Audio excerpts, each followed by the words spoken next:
sababu ya intervention tuliyofanya kwa So guys, kumechemka upande wa Migori County. William Ruto ako pale. Junet Mohamed amejaribu ku-attack President William Ruto face to face. Na usahau ya kwamba kuna mzee pale amekosi drama. Kwamba rais, unajua umedanganya wananchi zaidi. Face to face guys, don't miss this video. Kwa hivyo nasema karibuni tena, niendelee kukupakulia jinsi ambavyo mambo yanachemuka. Yani mambo yanachemkia rais William Ruto vizuri tena zaidi. Even if kina Junet Mohamed wako pale ndani, but wanatuma coded message ambayo pia imegharimu close ally wa William Ruto kuja ku signal Junet Mohamed kwamba hauendi sawa, umekiuka mada. Haifai uattack rais design kama hii. Unaona watu wangu? So kumechemuka. Kitu ya kwanza, ensure umelike video na nasema thanks for your great support. Nataka tuanze kwanza hii video na huyu mzee, jinsi ambavyo alilecture President William Ruto. Then tuangalie Junet Mohamed. Kisha tuangalie President William Ruto himself. Then tuangalie experts. Watu kama kina Pastor Ndura wanasema aje kwamba Stephen Kalonzo ashachukua hii kitu. It is clear that Stephen Kalonzo anaenda ku overthrow President William Ruto from power. Na mambo yamechemuka zaidi. And then Professor Kithure Kindiki ashakuwa kicked out. So Professor Kithure Kindiki pia ameanza kujipanga kuondoka mamlakani. Acha tuanze na huyu mzee.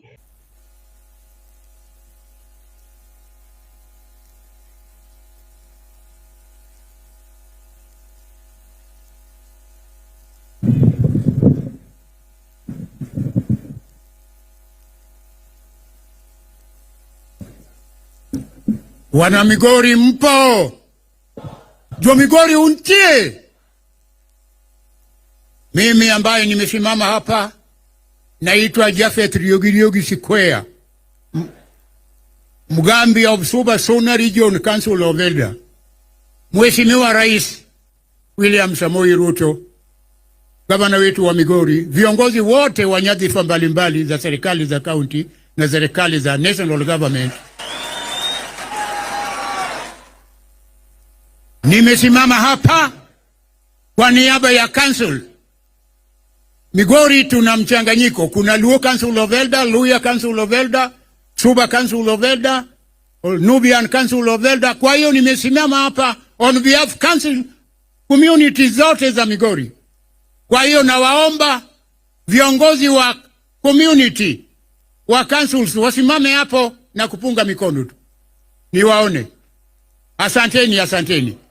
Mheshimiwa William Samoei Ruto alivyosema gavana wetu wa Migori, mimi nimewahi kumwambia kwamba Dr. Ochilo, William Samoei Ruto ni rais, lakini nasikia kwamba anasemaga uongo sehemu anazokwenda. Kwa nini haje hapa Migori hata sisi atuambie kama ni uongo aseme uongo, kama ni kweli aseme ukweli?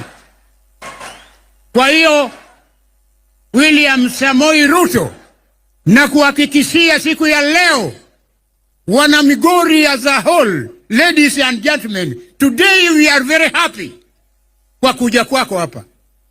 Nasema kama mzee William Samoei Ruto, sijawahi kuona Kenyatta amekuwa president, Moi amekuwa president, Kibaki amekuwa president, Uhuru amekuwa president. Sijawahi kuona president mwenye heshima kama wewe na mwenye kupenda watu wa Migori. Kwa hiyo nakuomba Mheshimiwa Rais kwamba leo ngoja nifanye appointment kwako na nitaongea na governor. Leo sina yoyote ambayo nitaweza kukuambia, mgeni akija kwako huwezi kukuomba. Naomba sana appointment, wana Migori wakae chini wafanye memorandum yao, waje kwako, kama ni Sigoi ama ni Eldoret, tuje tukuambie shida zetu za Migori. Kwa hiyo wana Migori tunapenda amani. Mimi sina mengi ya kusema kwa sababu wanasema palipo na mzee na wazee wapaharibiki neno. Kwa hiyo najua watu wa Migori tunafanya kazi kwa kushirikiana.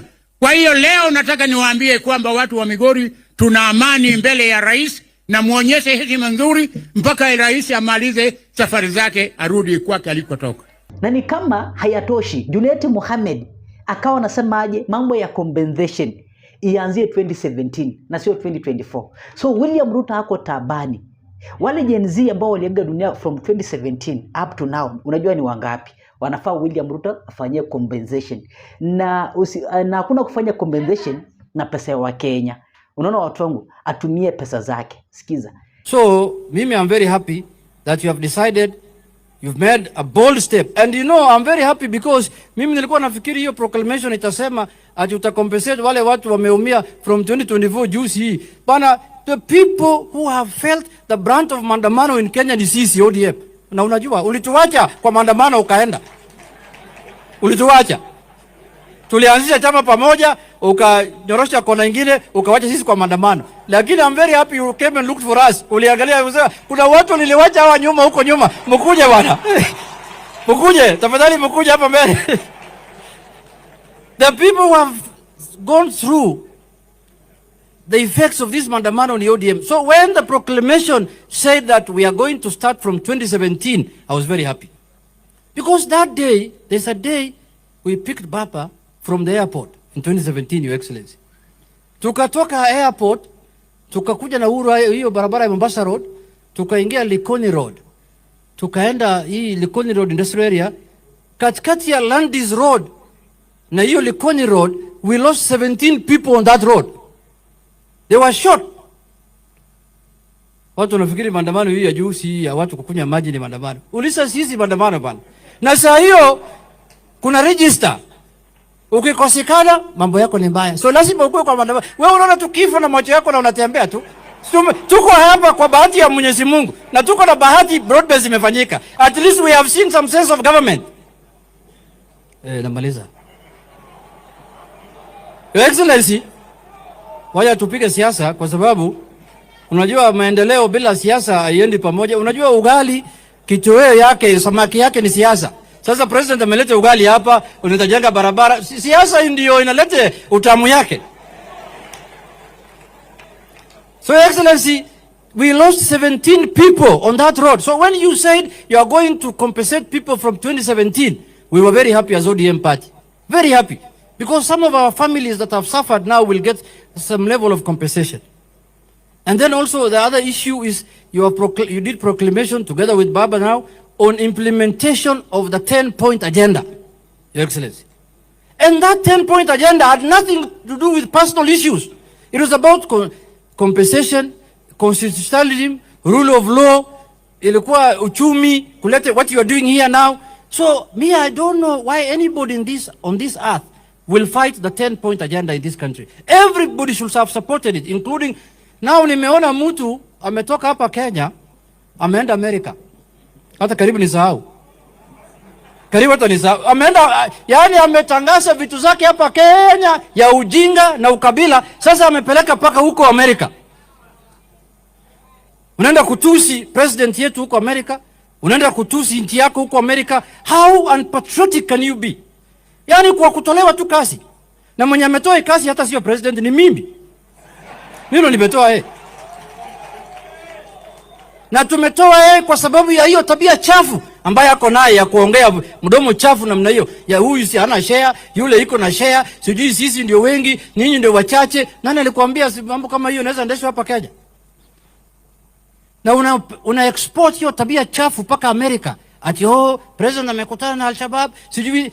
Kumbe unajua you can be dressed very well with a suit and a tie and you are a madman. Na wewe ni wazimu tu, unatembea na namna hii tu. Because some of the things huyu jamaa anasema ya mambo ya ukabila, hata anasema wale wa Kenya wanaishi huko wasitume pesa hapa nyumbani. My friend, watu wanatuma hapa pesa kwa sababu wanataka kusaidia wazazi yao, vijana yao, watoto yao waliwacha nyuma ili wapate kitu. Unafikiri walikuwa wanatumania wewe na Pastor Dorcas? What's wrong with you bana? Kwa kumaliza, Your Excellency, na mimi nataka kusema watu kichaa kama hiyo, we have no time for them. And if we were to get another opportunity to impeach that kind of character, I will do it again. Na sasa hii nimeangalia katiba, niliongea na Otiende Amolo.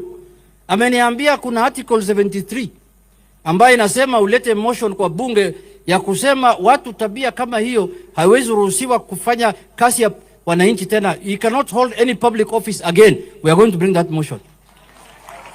Mimi ndo nitaleta. Kwa sababu tabia chafu kama hiyo We cannot entertain it. Kwa nasema ati sisi ndio wengi huko. Mimi nimeuliza wewe uko wengi hata huna mtu mmoja kwa Congress. Na wale wa Somali wako huko wako na mwanamke kwa Congress. Mbona wewe hujapata uchaguzi wa Congress na wewe unasema huko na watu wengi huko. Mtu bana, ujinga ingine ni ya kuzaliwa naye. Ujinga ya kuzaliwa naye haina matibabu. Ujinga ya kuzaliwa naye haina matibabu. Wacha niwaachie hapo. Sasa nataka kualika wabunge dakika moja. There is limitation of time in debate.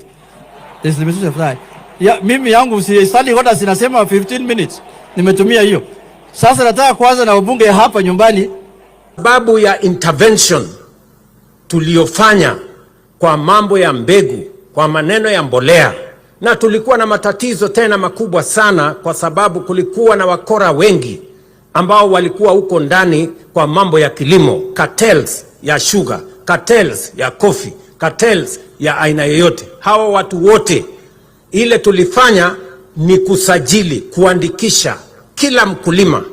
Sasa leo katika taifa letu la Kenya tuko na orodha, we have a master plan, we have digitized all farmers. Tuko na wakulima sasa 6.5 million.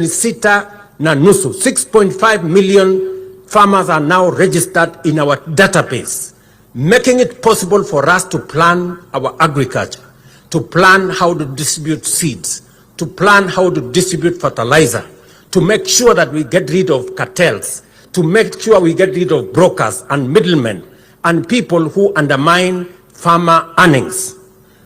The net result is that today, number one, mumesema mnakuza kahawa hapa. Si ni kweli? Ile kahawa ilikuwa inauzwa shilingi 60 kwa kilo moja. Leo kahawa inauzwa 110, 120, 140 kwa kilo moja kwa wakulima. Farmers are making more money in coffee. Ile maziwa ilikuwa inauzwa 35 shillings kwa mkulima. Leo wakulima wanapata pesa zaidi kwa maziwa yao. Ile mambo ya chai ilikuwa na matatizo. We have straightened our tea sector. Farmers are making more money in tea. Nyinyi wakulima wa miwa, mnajua ile Kisirani ilikuwa sekta ya miwa. Tulikuwa na watu wa jeuri walikuwa wamejaa hii sekta ya miwa. Wengine ndio walikuwa wanaamua. Kulikuwa na wengine hata huko Kakamega mlisikia. Nikafika huko Kakamega nikakuta watu wa jeuri, wa kiburi mingi. Mpaka nikawaambia, nyinyi mambo yenu ni matatu. Ama hamkusikia niliwaeleza huko? Si niliwaambia? Sasa sekta ya sukari tumenyorosha. Pale mnajua serikali ilikuwa inalipa wakulima. Imagine. Mkulima analete miwa yake soni. Miwa inasagwa, inauzwa, mkulima hajalipwa, ati tunatafuta pesa ya serikali kuja kulipa mkulima. Na alilete miwa hapa kwa kampuni. Nani alichukua miwa yake? Sio ni ukumbavu? Ama ni ujinga? Ama ni yote mbili? Honestly. Sawa sawa? So, sasa hii sekta ya miwa, I want to tell you, nimepatiana amri, tumeleta watu wa private sector, amri sasa mkulima. Alikuwa anapeleka miwa yake, anangoja miezi 6, atikulipwa. Anangoja mwaka moja, atikulipwa.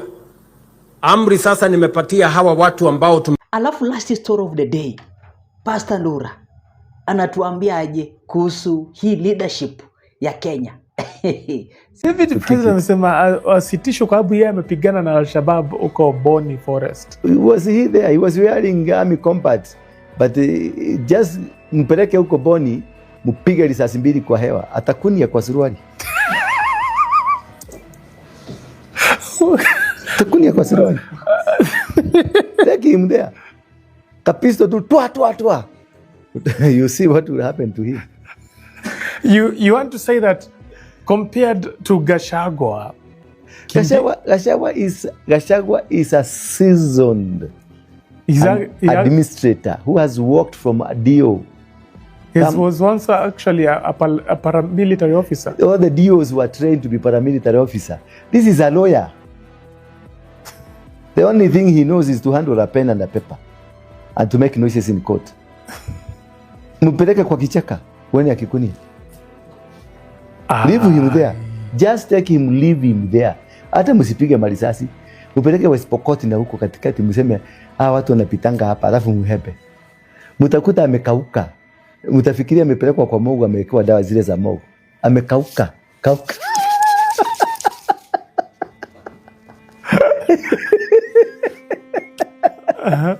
Yes. You don't joke with these things. Do you remember when, I don't know whether you saw this, is this guy from Inoro, is a reporter, you know, Mike Jenga. They went to Somalia.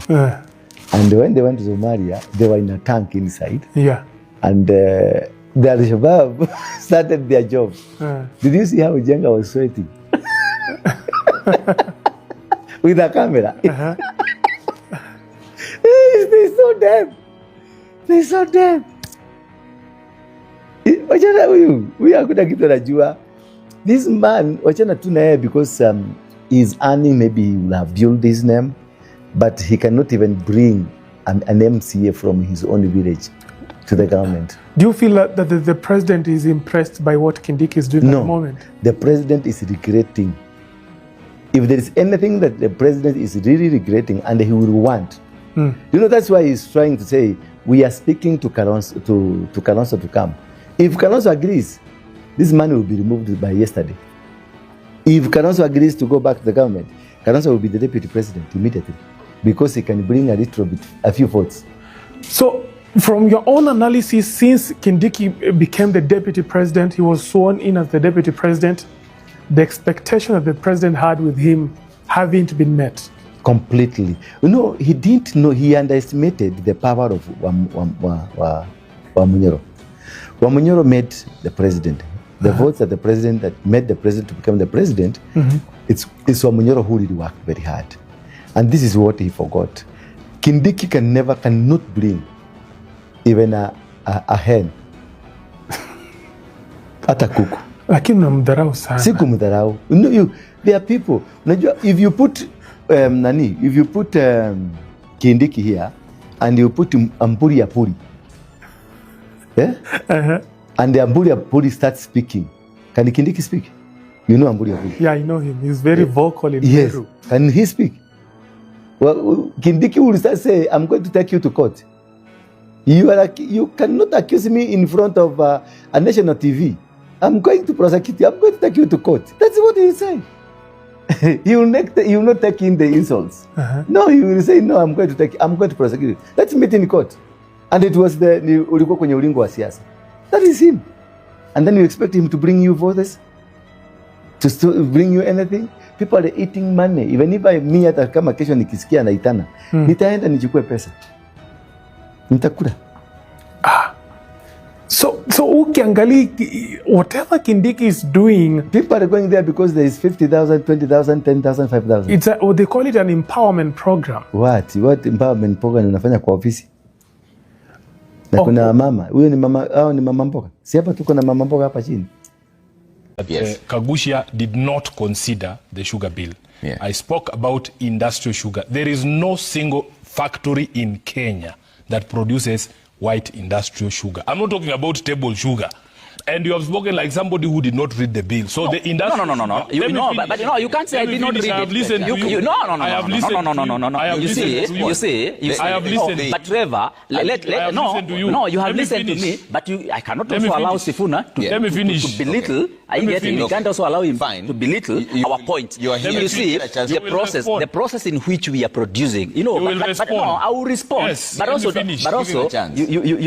you don't belittle my point. You will respond. I get it. Yeah. But as he's also making his point, we can't also allow belittling, because the process in which we are producing the table sugar is a process in which we are producing the industrial sugar. Are you getting? So let him say what he's saying. I am not the one making your points little. They are little points. I am telling you, my brother, that I spoke about industrial sugar is the one that is. Trevor, let us agree on this. No, but let us agree on this, Trevor. We are live on show. My brother Sifuna, you can't make it a point of belittling other members of parliament. Are you getting?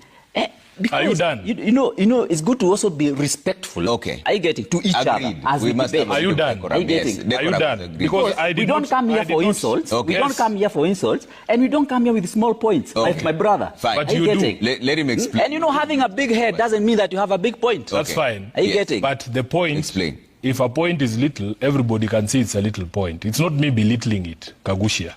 I spoke about industrial sugar. Do you know the distinction between white industrial sugar and sugar? That's the point I'm making. Because if you read the bill, you would not have imposed 4% on industrial sugar that is not produced anywhere in this country, that is used in industry. I would understand if you impose an importation tax on sugar, table sugar, because but he's also ignorant. He's also ignorant of the industry that is being set up now to produce that industrial sugar. Let him finish. Then I'll have one buy as well. Yes. Go ahead. You're displaying ignorance. That's what I'm telling you. You're displaying ignorance. You will get your opportunity. You will get your opportunity to be able to highlight my ignorance. After I'm finished exposing your littleness, you will expose my hypocrisy or my ignorance. It's already telling you that you're ignorant about the plans that the government is splitting. Don't equal Kagushia. Are you getting? Just relax. Just relax. Where to Leah to?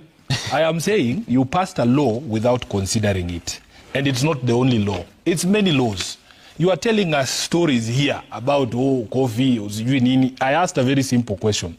Did you consider the sugar bill and its implications on industry and the prices of things that it is a key ingredient in, including bread? In my view, you did not consider it, because at the Senate, we are going to propose certain amendments, Trevor, to exempt that tax until local industry has the capacity to produce white industrial sugar. You understand what I'm saying? So when I tell you that you did not consider the bill, you are showing it here that you actually did not consider the bill. And members of parliament are required to read and understand what they are passing. In my experience in the Senate, and I've said this, most members do not want to consider bills, because consideration of bills does not happen during voting. It is a three-step process. First you consider, then debate, explain to the people why you are supporting a certain proposal or why you're not supporting a certain proposal. So all of these things that we are saying, when a farmer receives a benefit, that benefit should remain with the farmer. You are not receiving a benefit so that you can pay higher taxes. If you have reduced my cost of production, yes, I may remain with extra coins in the pocket, but the purpose of the subsidy or the benefit you conferred as government or the reduction in the cost of production was not so that I can be in a position to pay more taxes. Which are these farmers you speak to? Because the farmers that I speak to would want to benefit from that subsidy by improving their lives. If somebody was cultivating an acre of land, where does the government get money to subsidize? Let me finish. Hold on. If not from taxes. If you give with the left hand and take to the right with the right hand, you have not done anything in terms of changing the lives of those farmers. You want to grow their capacity. If somebody was producing an acre of land, because they have extra money in their pockets, let them produce 2 acres. If they were renting 10 acres of land, they can be able in the next harvest season or planting season to plant 20 acres. The benefit must remain with the farmer if it is a true benefit. So there is no farmer, at least not the ones that I know, maybe the ones in Mukuruini. The ones I know want that if you bring a program to aid them, if you have brought a program to lower the cost of production, that benefit should remain with me. You cannot come to tell me that now you need to pay more taxes. This is why your logic most of the time doesn't make sense. And when it is pointed out, you become hysterical. Where does the money, you become emotional. No, but where does the money to subsidize a farmer come from? Where does the government get money to subsidize a farmer? And Sifuna, what are your thoughts on that? Because he says that nobody really speaks of the successes of this government. Is that true? Because even the president himself yesterday said he was cautioning people to stop mocking him when he spoke about the road in Mandera all the way to Isiolo, 750 kilometers. He said that people made a joke out of it, but it was literally a matter of life and death, and we have contractors on site. There are already 11 contractors. Yeah, now 11 contractors. Now, the president says 11 is 7. They can't even count contractors. So let me tell you this. There is no obligation on our part to speak about the successes of the government. They also have mouths. Let them go out there. They have a government spokesman, they have cabinet secretaries, they have parrots like him. Let them talk about those successes. It is not incumbent upon us to talk about those successes. Number two, they have national communication. They have a national broadcaster. They can go there and talk about those successes. And when you talk about those things, nobody sees those things on the ground. William Ruto famously one time said, there is a road called C41. It passes outside my rural home. He stood on the sunroof and said the road is complete. And I use the road every day. It passes outside my home. So those are the successes he wants to parrot, but Kenyans on the ground can see that there is nothing happening. Number two, Trevor, I have said, and I want to repeat here, that the positions we hold are not permanent. Sifuna was not born to be SG of ODM forever. I have done 7 years. This is my 8th year as SG of ODM. I did not do 7 years as SG of ODM by second-guessing Raila. I know the man. I speak to him. He's my guide. He's my mentor. I say these things because are the things that I believe in. And I believe that Raila's position has always been that we as ODM can only walk the journey with people who are like-minded, pro-people political parties. The position of Senator of Nairobi is not my birthright. It is not something that I will hold on to forever. There will come a day when there will be another senator. I have predecessors. There are people who have held this position before. Ekuru, whether I win or lose, that is not the point. The mission in 2027 is not to make Sifuna senator. The mission in 2027 is to rescue our country.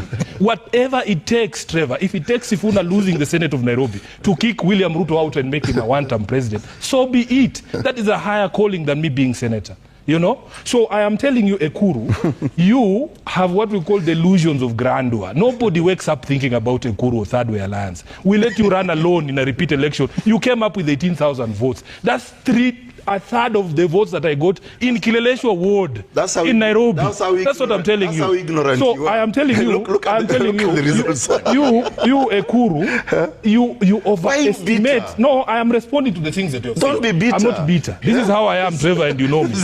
I am responding to the things that you have said. You are insignificant in the political calculations of the country.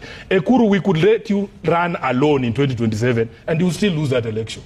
Because people will simply not show up to Actually, I will be more than happy to run alongside alone. Alone. That's what I'm saying. Yeah. Let me finish. Let me finish.